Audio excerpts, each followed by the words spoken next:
And welcome to reallibertymedia.com, rlmradio.xyz. We got to take a little extra ponder gander today. This is in response to the recently released Bundyville, Oregon Public Broadcasting in collusion with Long Reeds and Leah Santilli and a few of the fellers over there. We're going to build up a little bit today, take a look at the White Horse Prophecy. Brand Thornton is going to be our guest host today, and he's going to talk about this peace and safety in the hedge roundabout. So it is being pushed by the liberal mainstream media that Cliven Bundy is the perfect character for a fiction of cult leader. They've styled a game after him, or at least a scenario, Far Cry 5. Talking more about that Friday and several other things. Thanks, Judge Dredd in our chat room there. He's gone to lunch. Resident Nazi chatter there. Anyways, he basically says that anybody opposing communism or that sort of government is being pushed more towards a friend called far-right extremist, and just how right is any of this, and we're going to find out from Brand. And on the other end of this, we have people that, I shared the link. He's a critic of the Bundys, and we'll talk more about that as well Friday. But he has a hero in a book, and the guy's, what is he, a bear predator? I don't know. It predates anything I know, at least. Anyways, talking about sex with a bear. It's bare-naked bear sex lover, and he calls the Bundy religion and them wackos. But who's really crazy here? So with that, I'm going to take this and I'm going to turn it over to Brand. He's going to tell us what is the White Horse Prophecy and how it relates to the movement out west, whether it's tied to the Bundys, and well, let's hear what he has to say. So with that, take it away. Thanks, Grimner, and thank you, Brand. And I'm dropping out here. I'm going back into the chat. I'll sit in and monitor. If you have any questions in the chat room, we'll pass them on to Brand, and I'll be listening, taking notes, and come back with a few questions at the end. So shout out to all my folks over there at Twitter. I rather be criticized by people that have a little different idea of what's going on, and as opposed to having praise from people that are like-minded.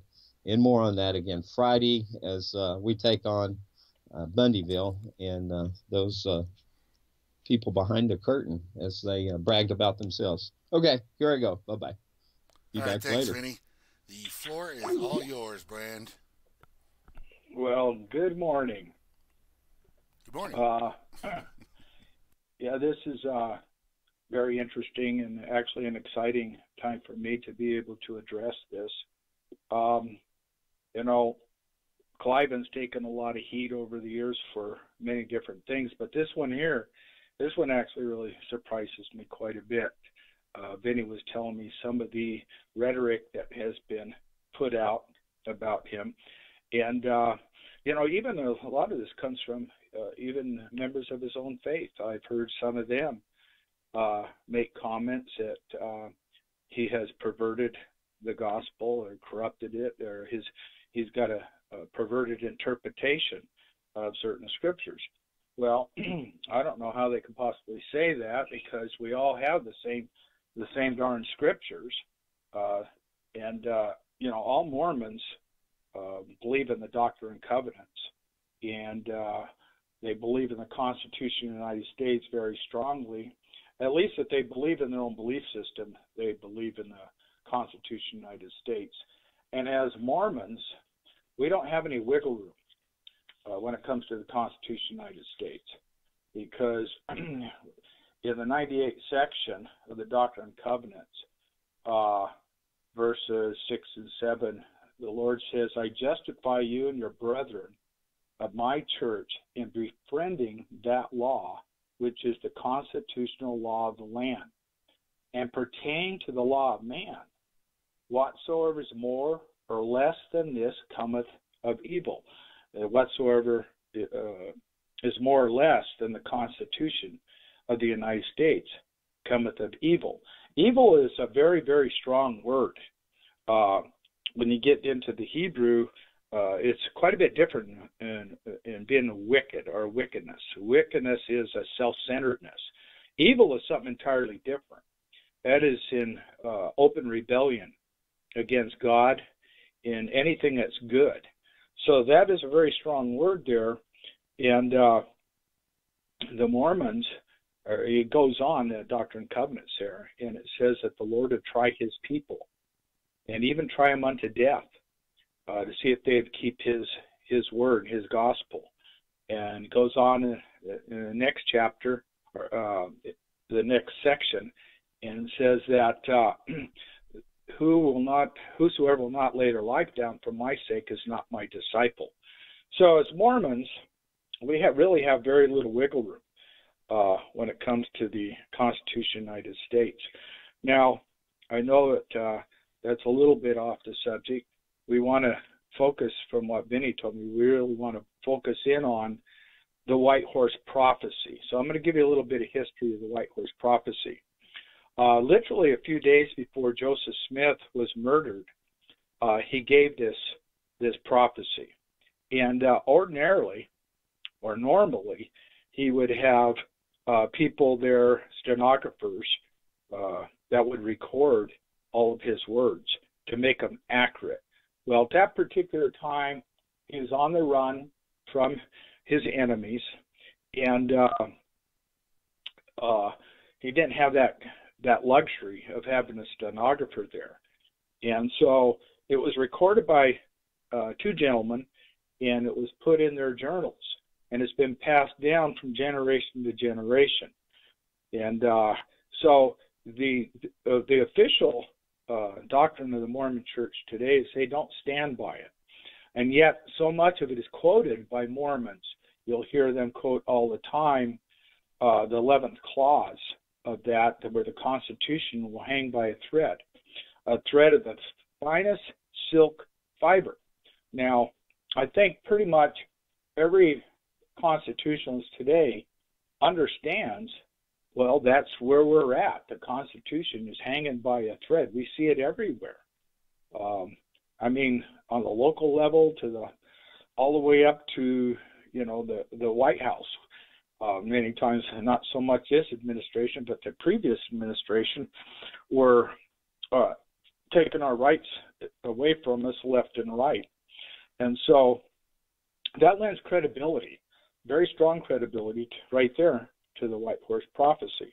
Then let me say, anytime you have a question, go ahead and interrupt me, but I'll continue to try to lend credibility to this White Horse Prophecy. In fact, I got the whole thing in front of me, and I'm going to try to not overwhelm you with the whole thing, but just give you certain parts of it. The sixth clause were in the White Horse Prophecy. Joseph Smith says that the saints shall go to the Rocky Mountains, and there they'll become a mighty people. Well, at this particular time, they were, in the Midwest, and it had just recently been announced by the brethren, by Joseph Smith, that they were to go to the Rocky Mountains. Well, when you look at that was a tremendous undertaking. That wasn't something that was easy to do. In fact, it's considered a miracle to this day that you could take that many people in basically just a few excursions, go to thousands of miles away, and start to homestead. So there's another strong credibility for the White Horse Prophecy. He talks about that Congress or the government, the United States government, would take some of their rights away from them. And he told them that you must, in the 10th clause, that they must continue to petition Congress for their rights to be returned to them. And for those that have never heard of the Edmunds-Tucker Law and a few other laws that were attached to that were passed by Congress, where they took the rights away from the Mormons there in the valley. In fact, at one time, they were being ruled by the United States government. They couldn't rule themselves. And so they continue to petition Congress to get their rights back. Again, there's another one of those predictions in the White Horse Prophecy that was literally fulfilled. And it goes on from there. In the 23rd clause, it talks about the Turkish Empire would be one of the first empires to fall in these last days, so that the gospel could be taught in the Holy Land, which we call Israel today. That literally took place in World War I. We're all familiar with the Balfour Agreement, where the English, after the war, and they're the victors, allowed the Jews to return to their homeland. And so there's very strong credibility. And those are a few. Those are probably the highlights of this entire White Horse Prophecy. But they're, like I say, they lend very strong credibility to the White Horse Prophecy. And there are so many other things. One of the things that I want to get into, which is kind of a little-known thing, Shauna Cox knows about it. I told her all about it. She put it in her book. And I'm going to preface this by giving a little bit of history of some of the things that was taking place in the state of Utah there, also in the state of Arizona, and with the PPP. I'm sure a lot of people have heard about that. I think it was called the Pacific Partnership Transatlantic, or Trans-Pacific, excuse me. And why that was such a important thing to understand that was taking place, because I will tell you about one of the other, in fact, I'll go ahead and read it. It's the 35th clause that's found in the White Horse Prophecy. And it's, it's the 37th. At this point, the prophet, he made a pause, and looking up as though the vision was still in view, he said, "There is a land beyond the Rocky Mountains that will be invaded by the heathen Chinese unless great care and protection are given."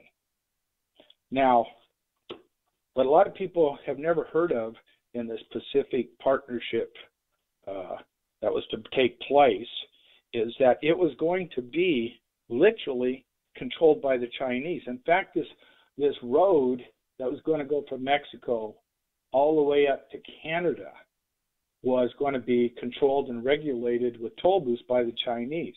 Now, there's a group out of a news media out of Utah called Defending Utah, and they broke this story, I believe it's in 2012, and really did a fantastic job in outlining this whole event that was supposed to take place.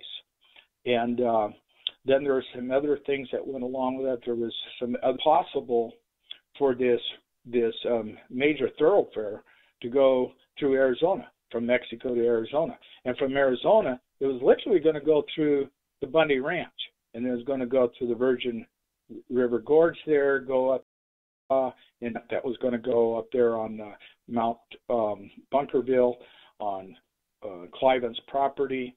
That was being procured by Harry Reid and his son. That was a $5 billion deal there. So here we go. We see that that prediction was fulfilled. Now, he said beyond the Rocky Mountains. If you look, anybody can Google this, and you look at the Rocky Mountains and where they go through. Well, the Bundy Ranch is just beyond the Rocky Mountains. Once you get into the state of Nevada, then you get over into those mountain ranges in California, and those are completely separate mountain ranges from the Rocky Mountains. So here it is, exactly as the prophet described it, the land beyond the Rocky Mountains. And great care must be taken that the heathen Chinese are not allowed to invade this land. Now, why was that so important? Well, that's a foothold. That's a spearhead. That was a spearhead that they were trying to establish. The Chinese were trying to establish into the United States of America. And that is the beginning of an invasion. And we know all the results of when those things take place historically, how whole entire countries are overthrown. And so here we have this prediction again, which absolutely completely came true. And there's so many other very interesting things about that April 12th today, 2014. And I want to bring that out also. And this might be a little bit difficult for your listeners to comprehend, but you know, the Mormons are very aware of the future of this country, the things that were to take place. They often talk about in their history of the hedge roundabout, the territory of Deseret that Brigham Young was trying to establish. And it was to be the Zion of our time, of our day, and it was to be a place of peace and safety, okay? A place of peace and safety for in the future, when the certain scriptures would be fulfilled, where people would have to flee, so they wouldn't have to take a sword against their neighbor, so they didn't get involved in all that killing.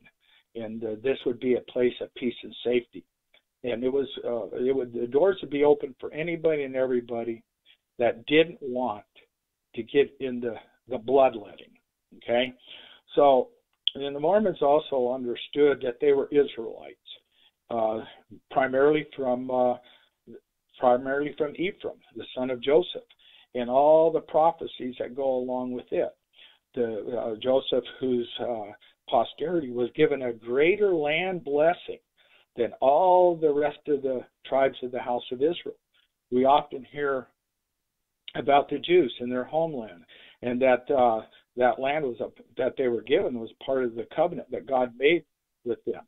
Well, there's a much greater blessing than the blessing that was given to Judah, and that was a blessing that was given to Joseph and all of his descendants, Ephraim and Manasseh. And it goes on, and it says that Joseph is a fruitful well by a wall, whose branches run over that wall. Okay, and it goes on and says about Joseph that his blessings will prevail above the blessings of his progenitors unto the utmost bound of their everlasting hills. The Mormons understood that as to be the Rocky Mountains. So when they went to the Rocky Mountains, they understood that they're fulfilling ancient prophecy. And and they've always had this connection with the house of Israel, a very strong connection. If you are a Mormon today, let's say you're converted and you become a Mormon, you receive your patriarchal blessing.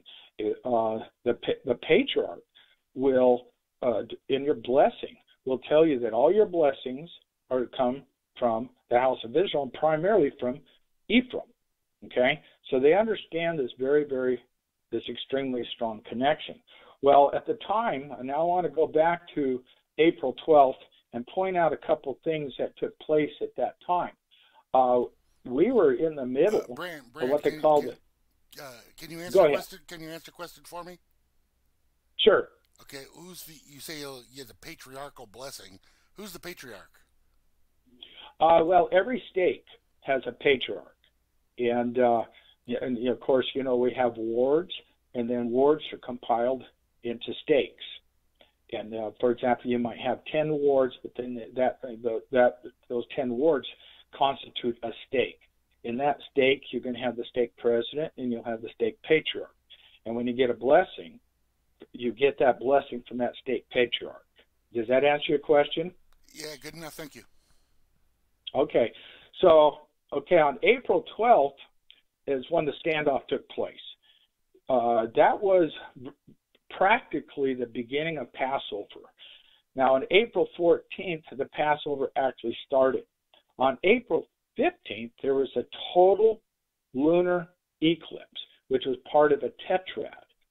And one of the things that I discovered is the best viewing area of that total lunar eclipse is right there in southern Nevada.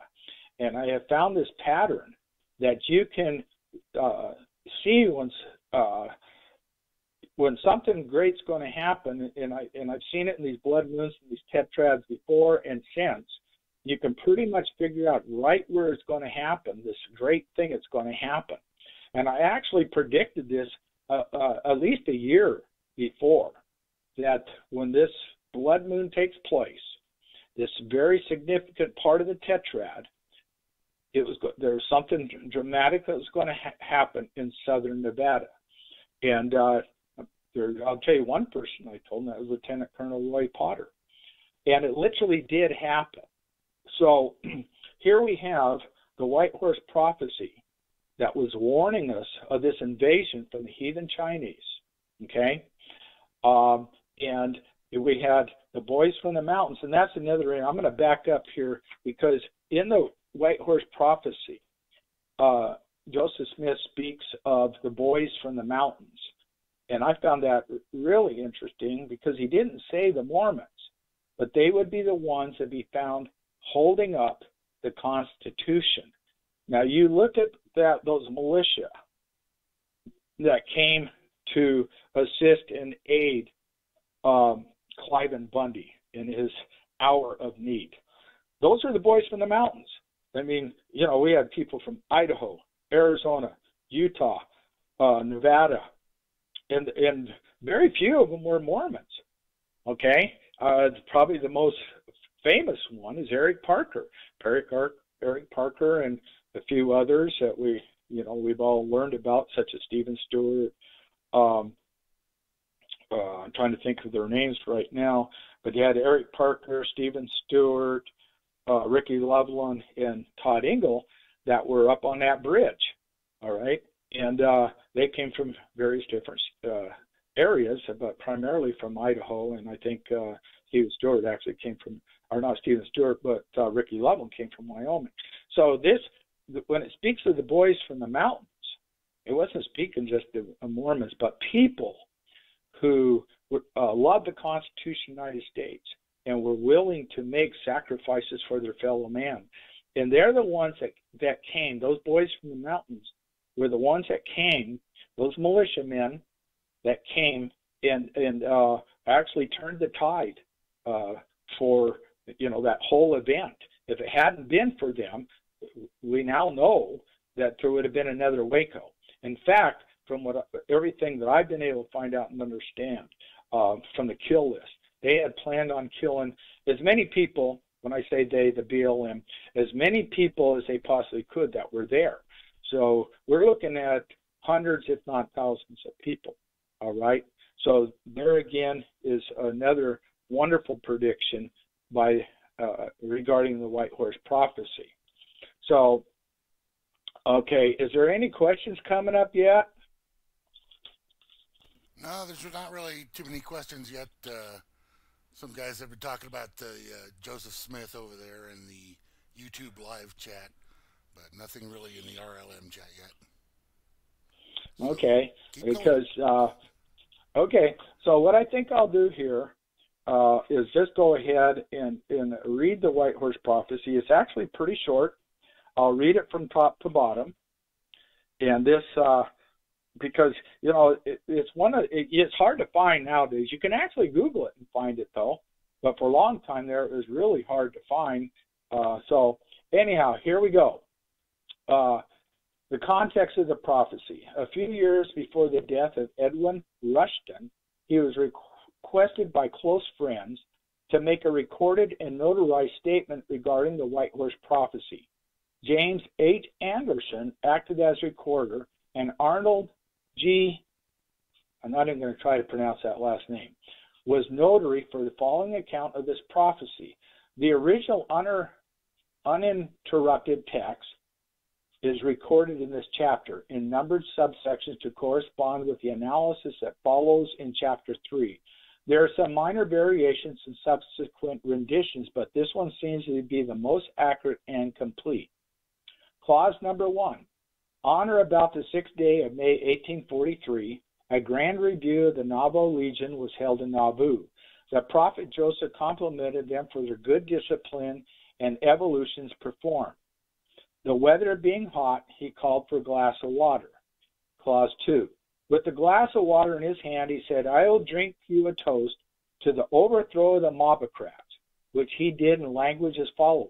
Here's wishing they were in the middle of the sea in a stone canoe with iron paddles, and a shark swallowed the canoe, and the devil swallowed the shark, and him locked up in the northwest corner of hell, the key lost, and a blind man hunting for it. Clause number 3.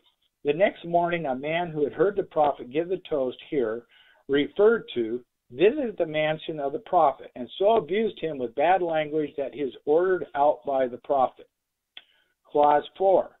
It is while the two were out that my attention was attracted to them, and hearing the man speaking in a loud tone of voice, I went toward them. The man finally leaving. There were then present the prophet Joseph Smith, Theodore Truly, and myself. The prophet began talking to us of the mobbings and drivings, the persecutions we the people had endured. But, said he, we will have worse things to see. Our persecutors will have all the mobbings they want. Don't wish them any harm, but when you see their sufferings, you will shed tears for them. Clause 5. While this conversation was going on, we stood by the south wicker gate in a triangle. Turning to me, he said, I want to tell you something in the future. I will speak in parables like unto John the Revelator. Little did I then think of the prophet of the Lord would soon be slain in cold blood. Clause 6. Containing, he said, you'll go to the Rocky Mountains, and you'll see a great and mighty people established, which I'll call the white horse of peace and safety. And that's more credibility. I think I mentioned that before, actually, that they did go to the Rocky Mountains and became a great and mighty people. Clause 7. When the prophet said, you will see, I asked him where he would go at that time. He answered, I shall never go there.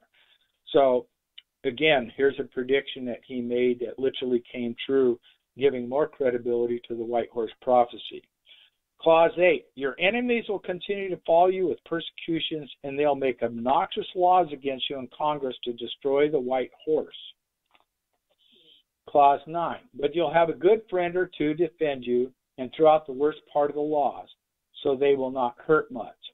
Number 10, you must continue to petition Congress all the time, but they will treat you like strangers and aliens, and they will not give you your rights, but will govern you with strangers and commissioners. Number 11, you'll see the Constitution of the United States almost destroyed. It will hang by a thread, and that thread is fine as the finest silk fiber. Number 12, at this point the prophet's countenance became sad, because as he said, I love the Constitution. It was made by the inspiration of God. Number 14, and it will be preserved and saved by the efforts of the white horse and the red horse, who will combine in its defense. Now, he'll go on and explain later.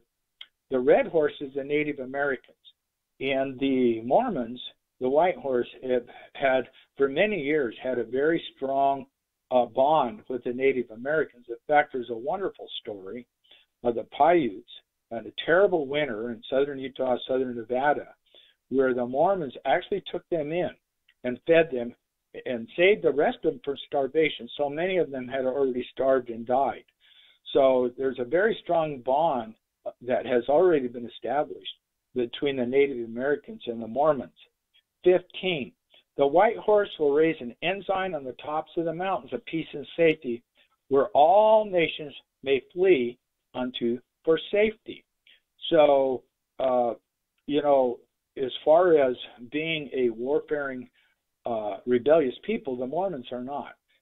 They want to establish, as I said before, a place of peace and safety that even all nations will be able to flow into it when those great trying times come. 16, the white horse will find the mountains full of minerals and they'll become very rich. You'll find silver piled up in the streets. At this time, it must be remembered that it's not known that precious metals existed either in the Rocky Mountains or in California. You'll see gold shoveled up like sand, and that is a future prediction. Gold will be of little value even in a mercantile capacity, for the people of the world will have something else to do in seeking for salvation. Number 18, the time will come and the banks in every nation will fail, and only 2 places will be safe where the people can deposit their gold and treasure. These places will be with the white horse and in England's vaults. 19. A terrible revolution will take place in the land of America such as has never been seen before, for the land will be literally left without a supreme government. Now, I want to make a point here. Most people don't realize, but there's 38 states in the United States right now that are in various stages of succession. Okay, everything from sanctuary cities to the cannabis laws to and then also like Texas wanting their gold back and a petition Congress for the gold. And there's 38 states for different reasons are in various various stages of succession, even as we speak. It says, for the land will be literally left without a supreme government, and every species of wickedness will run rampant. It will be so terrible that the father will be against son, and son against father, a mother against daughter, and daughter against mother. The most terrible scenes of murder and bloodshed and raping that have ever been looked upon will take place. Peace will be taken from the earth, and there will be no peace, only in the Rocky Mountains. This will cause hundreds and thousands of the honest in heart of the world to gather there, not because they would be saints, but for safety and because they would not take up the sword against their neighbors. 21. You'll be so numerous that you'll be in the danger of famine, but not for the want of seed time and harvest, but that many will have to be fed. Many will come with bundles under their arms to escape the calamities, and there'll be no escape, only by fleeing to Zion. 22.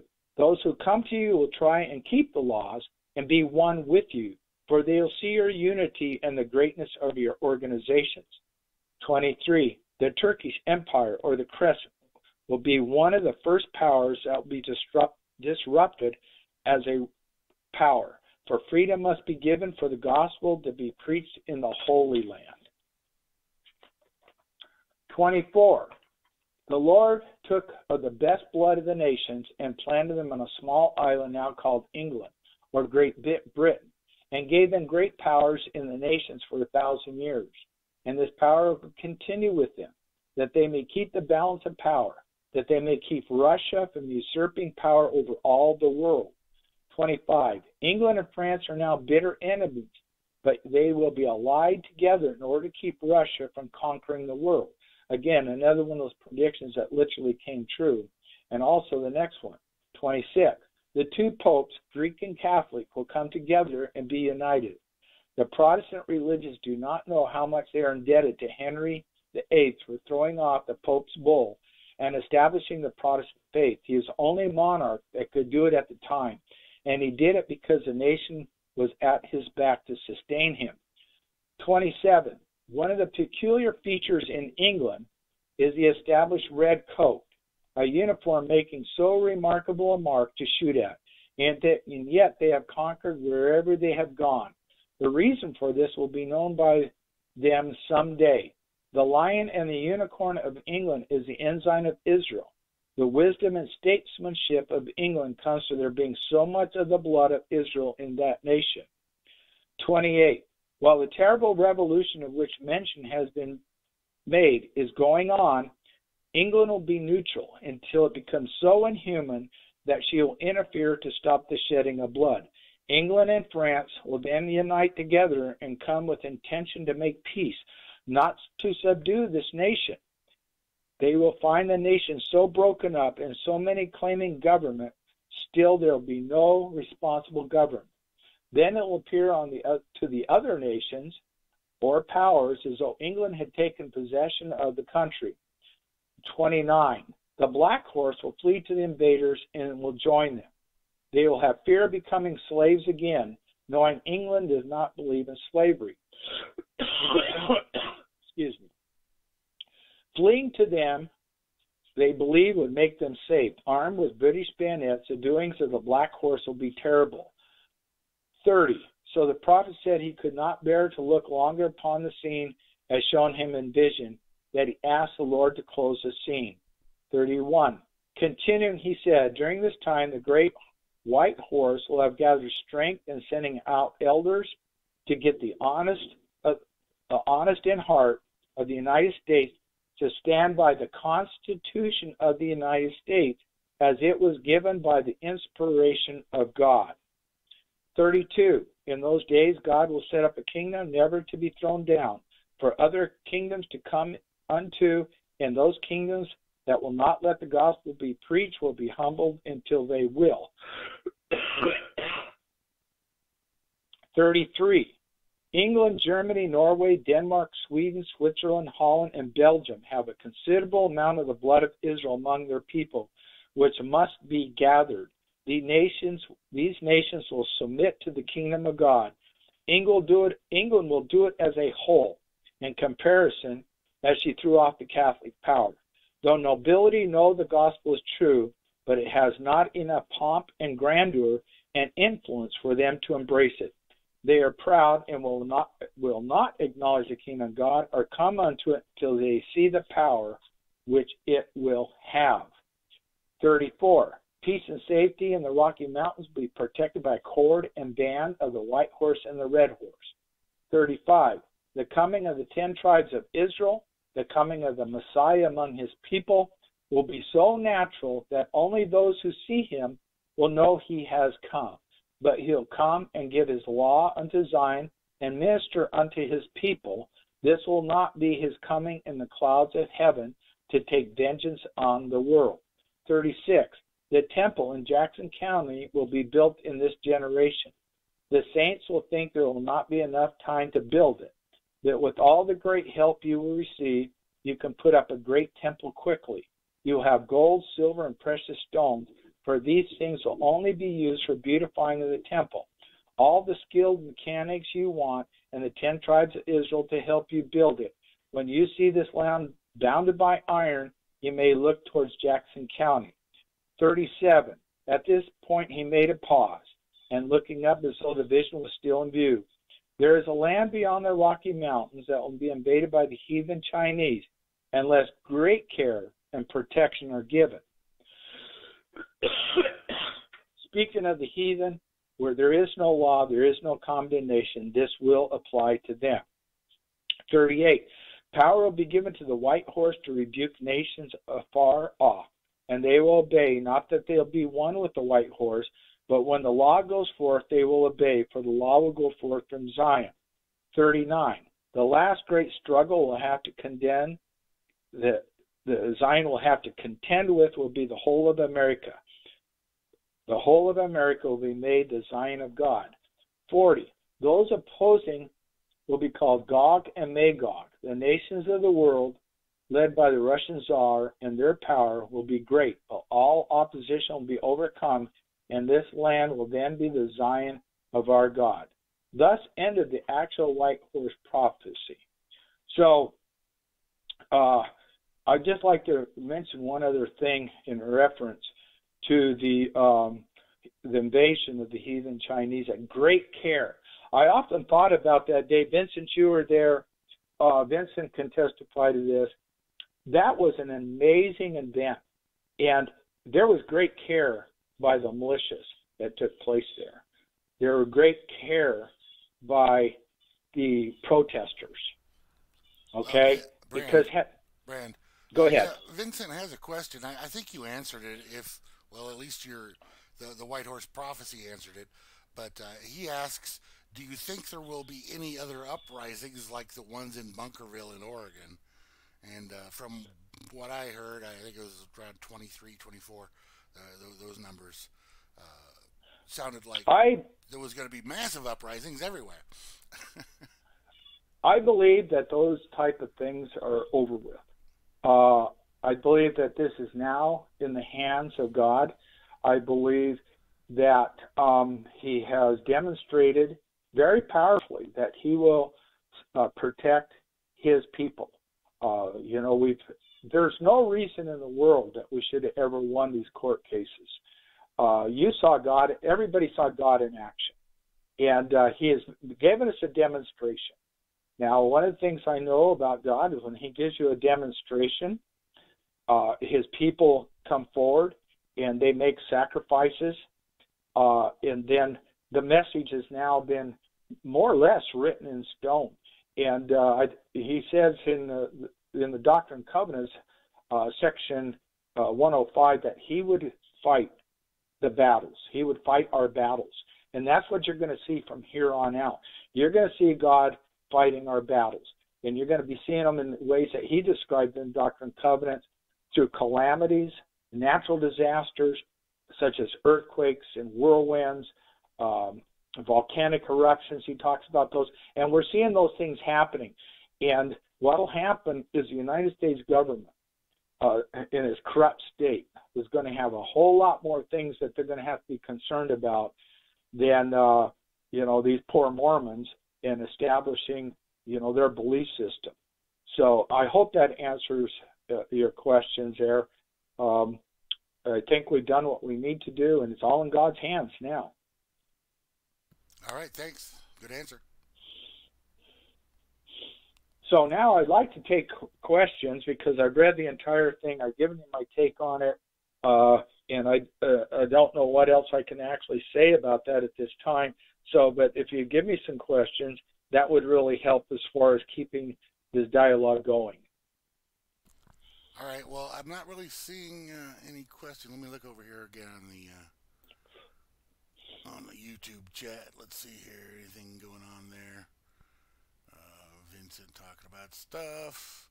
Some clown saying, if you don't like this country, why don't you leave? Well, that's the whole point. We love this country, and that's why we're not leaving. We're not going to give it up. We're not going to give it up to, the people that have infiltrated, the radical element that has infiltrated this government. We have an investment in this country, and that investment is the Constitution of the United States. And I think probably what you're hearing there is some troll. But I will go back and give you some insight, some of the things that Brigham Young said about the Rocky Mountains. He actually was trying to have the territory, a completely separate nation, set up for Zion. And he called it the territory of Deseret. In other places, he called it hedge roundabout. And the borders of that hedge roundabout, starting, say, in southern Nevada, we went up from southern Nevada, and then, it would go to southern Utah, go to the eastern end of Utah, and taking even some of Colorado, go up, taking some of Wyoming in, up to Montana, taking in the southwest corner of Montana, taking the southern portion of Idaho, and even a little part of Oregon, interesting enough, and then coming back down almost in a straight line, but going through central Nevada. Well, that was called the hedge roundabout. And Brigham Young sent very specific families to settle those areas, which we call today as adverse possession. And those families that he sent there were polygamous families. So when you look at those polygamous families in those areas they settled, you'll find some of the strongest people ever. For example, I myself am a descendant of polygamists. The Bundys are descendant of polygamists. And these were extremely strong families. And the whole idea and design was to secure this area, which I described, the hedge roundabout, for the last days as the Zion of our Lord, and a place of peace and safety for the rest of the world. So, these people that condemn the Mormons, and they do all the time, and it's amazing. They don't have a clue anything they're talking about. Don't realize that this was, the Mormons consider them the servants to humanity. And for whatever reason, the rest of the world just doesn't want us to do that, to help them out. They have done everything they can historically to destroy the Mormons. So, it's really a sad state of affairs that people they're so simple-minded that they make these accusations. So, anyhow. All right. Another question here from Frumpy in the RLM chat. He wants to know, why is it taking so long? Well, time is one of those. That's $1 million question. Isn't it? If you go through, if you go through the scriptures of the last days, I mean, every Christian belief system has been calling for the coming of Christ for the last, I don't know how many years. I mean, you can go all the way back to the 1800s, the Seventh-day Adventists. They gave everything away they had, sold it or whatever, because God was coming in 1844. Okay, so now here we are. Over like 175 years later. God's timetable is an amazing thing, and He tells us in the scriptures, "Blessed are they that waiteth upon the Lord," and because they're blessed, because they understand that these things just don't happen all the time or quickly. It's a long process. It's like God has this big clockwork thing that's going, and He gives us the signs in the heavens above and the earth beneath. He talks about the parable of the fig tree, and when you see certain things happen, you can understand. You can start making some predictions on your own, but no man knoweth the hour of the day. I wished I knew the hour of the day. I really did, but I do know this: let the Lord say, when the good master returns, a servant had better not be beating the rest of the servants. Okay, we need to be doing the right thing at the right time when He does return. And if we don't happen to be here when He returns, then we get to go and rest from all our labors in paradise. So yeah, I mean, I would love to see certain things happen, but it is a testimony builder when you do see certain things happening. But it doesn't mean He's going to come today or the next day. We just don't know. Well, I have a saying that I use frequently, and feel free to borrow it. The end of the world is always tomorrow. Yeah, it is. And then you got the interpretation of what is the end of the world. Even the ancient Mayas were misquoted. They weren't talking about the end of the world in 2012, but what they were talking about is the beginning of a new world. And interesting enough, a lot of people don't realize that certain things did happen in 2012, December, I think it was December 23rd or something like that. But there was a massive solar flare that went off that hit the Earth, and it made the whole Earth ring like a bell.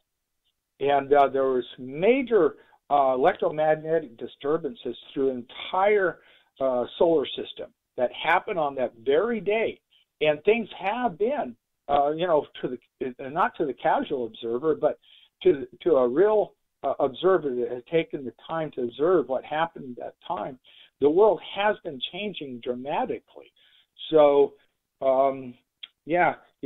we just need to be observers and see what's going on. And you will see. You will be just like the blood moons that took place on Passover, April 14th, when we have this standoff. That was a major event. And, the blood moons told us it was going to happen. So, if you look in the New Testament, when Christ was born, how many showed up for His birth? Three wise men, the Magi. And they had been following the star for some time. So the whole rest of the world missed it. But you had three men, that traveled great distances that did see it. They knew what was going on. And, so this is typical. The rest of the world will miss amazing things. But those that are observers and are informed will see them. All right. Well, Vinny, I guess he's asking the same question in a different way here. He says, what can we expect now? What's the future? What about Cliven, Ryan, and Ammon? Well, there's one thing I will say about Cliven. Cliven has made it very clear. He made a statement which Vinny actually heard, and that was the bellerin have set their last fire. And that's kind of an esoteric saying that the BLM is done here in southern Nevada and possibly other places too. Now, what I find interesting is Wooten Memo 2, which is starting to leak out. You're all familiar with the Wooten Memo number 1. Well, Loot Memo number 2 is starting to leak out. Todd Ingalls, who is currently in prison, has evidently has a copy of it or has seen it. And he made the statement that it is so powerful that the entire Department of Interior may come down because of it. So, you know, what Cliven said very well could be prophetic. I know Cliven knew what was in there because I talked to him, but they've all been very tight-lipped, of course. There's reasons they have to be, as they can't put that out. You know, it's part of the discovery. The Judge Gloria Navarro has it sealed currently. So they got to be careful. But he did tell me, he said, Brand, he said, you people have no idea how far-reaching this is and how bad it really is. So I wouldn't be surprised at all that it comes out within the next couple of months, and that it will actually be devastating to the entire Department of Interior. So, you know, that's the closest thing I can say at this time about the future events. But I truly believe this is going to happen, and you're going to see some amazing things that you'll see the BLM literally go bye-bye forever, and Forestry Department go bye-bye forever, and I think that's what we're looking in the very near future. Okay, let me just clarify for any listeners out there that are unaware. The BLM, being talked about here, is the Bureau of Land Management, not Black Lives Matter. Just need to clarify that for anybody that's wondering, why are you talking about this? Anyway. Well, that little problem popped up more than once. I have no doubt. And Chloe here wants to know, why are we talking about Mormons and sex? Not safe for work. Okay, I missed that. Repeat that, please.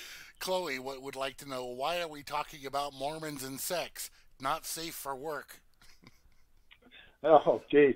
Well, I guess it alludes to the, the polygamy. Yeah, the polygamy thing that Mormons have always had a bad rap for that, and yet, it is the first institution given to man by God was marriage. So God's the one that defines the parameters of marriage, not the United States government. That is a violation of our First Amendment. Congress passed no law respecting the establishment of religion or the free exercise thereof. So why did the United States government get involved in marriage? It's just another one of those things that was overreaching. Now, we look at today's world, excuse me, we look at today's world, and you have people marrying a damn dog. You have people, you have, gay marriage. And so, and that's all for the rest of the world, that's just fine. And yet they'll continue to give the Mormons a bad rap for plural marriage. And, these are adults, consenting adults. They're very responsible. I've known many of them throughout my life. I'm a descendant of polygamists. Now, myself, no, I never did live a polygamy. I could hardly keep up with the one wife I had, make her happy. So, but the ones that I have known have been wonderful parents. They're teach their children the gospel of Jesus Christ and the Constitution. So I think this whole thing has turned into a red herring, and anybody that brings that up needs to understand that and just look at the state of affairs today.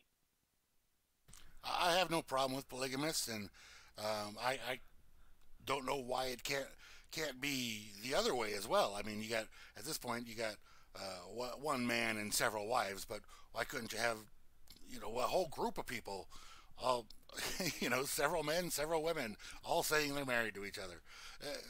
Well, that was actually the real polygamy. That was actually the real plural marriage. I think it was kept quiet because a man has so much pride, and they would find it. I don't know what it is about men. It's okay. They can go sack as many women as they want, and then they get married. Well, they're just a upright guy. But if a woman has many lovers in her life before she gets married, well, she's a slut. Well, that is definitely biased, like a two-party system there. I can't think of the exact right word. But when you really get into it, now I had access to the church archives for 10 years, and I found some incredible things. One is, Brigham Young had 56 wives, but those 56 wives also had 24 husbands. Okay, so that was probably the biggest fear for the rest of the world. Is these men are like, oh no, I'm not going to share my wife with anybody. I can have as many women as I want on the side, but I don't want any other men coming around me. And I think that was the biggest reason they come down on it, is they caught wind of what that true plural marriage was. Now, a very interesting thing is, this has been coming out recently in science, that a woman carries the DNA for every man that she's had intercourse with. And that DNA goes into every child that she has. And there's actually a movie called Loverboy some years ago that was really interesting, that alluded to this whole thing with this gal played by Cedric, Kara Cedric. She wanted to have the perfect baby. So she found, I think it was a half a dozen different lovers. She had sex with them all in one night to have this one baby because she wanted a perfect baby. The interesting in the movie is the kid turned out to be a real brat. So, but the idea is well established in science and in the scriptures. For example, you had one of the sons of Judah, who was to take his brother's wife, because his brother had died, and raise up seed unto his brother. And he spilt his seed on the ground, and God killed him, okay, because he did not raise up seed unto his brother. Well, how do you raise up seed unto your brother if it's your seed? Well, now we know. It's scientifically proven, because she had already had intercourse with him, had that DNA established in her, and their brother comes along, his brother comes along, and he has children by him. Now they got DNA from both of them. So he has literally raised that seed unto his brother. And I might say this, anytime you see the word seed in the scriptures, anywhere, replace it with genetics, and it will give you a far better understanding of what the scripture is trying to say. Back in those times, of course, maybe they did, maybe they didn't, but I don't think they understood the word, genetics, so they just used the word seed. But we all know that the woman carries the seed. So what was they actually trying to say? What they're trying to say is genetics. Now, if you take, a handful of men and women, and they all, like you say, they have this big family, the offspring of those unions are going to have the pick of all the genetics of those people. Now you are literally fulfilling certain scriptures, everything that is praiseworthy, beautiful,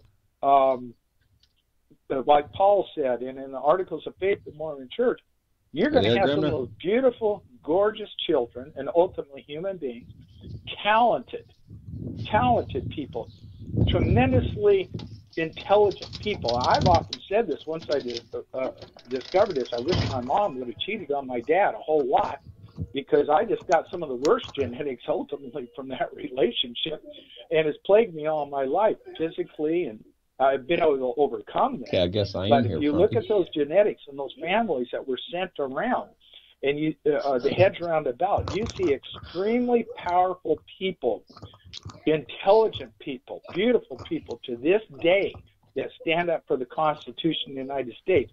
And by golly, we need a whole lot more of that. All right, well, we got to wrap it up here. Thanks for all the information and just the chat and answering the questions. Appreciate you. Well, thank you for having me. I really appreciate it. Thank you very much. Yeah, if you have any final comment, go ahead. No, that's it. I just want to give you thanks. I want to give Vincent thanks. Vincent is a great guy. I love him dearly. Vincent, anytime you need a place to rest your head, you know where to go, my friend. All right, thanks, look forward to seeing you again. Thanks, Brand. Thank you very much. Appreciate it. Am I All ready, right. Graham? Close out? Go ahead, Vin. All right. Thanks, Grimner. Hey, I appreciate you taking the call for us today. Appreciate y'all coming along and listening. Yeah, we've got more thumbs down than ups over on the as it streamed live. And I'm out here with the dogs now outside. And we're going to come back Friday. I'll be in Arkansas. So last week was not actually my last on the road broadcast. This is setting up for response to Leah Sotelli and Longread's production of Bundyville. So they certainly have their story to tell, and I wanted to bring this White Horse Prophecy. This is by a thread that one of their chapters there covering what their view is. I've got to ask the question what harm comes from the religion, as far as being Mormon, and whether they believe the White Horse Prophecy, the Nay book. We'll talk about that also Friday. And in this blogcaster, you will find some links there. There's a video at the Las Vegas Federal Courthouse from Las Vegas where I recorded Shauna Cox, and she was reading some excerpts about that. So that's also included here in this blogcast. Ponder Gander. Thanks again for coming along, and we'll see you guys back in Arkansas on Friday. All right, Vinny. Thanks, and happy trails to you. Happy trails to you until we meet again. And yeah, we're going to have some more cowboy logic involved in all of this, and Ponder Gander in what matters worldwide. So peace, y'all. Indeed. Bye.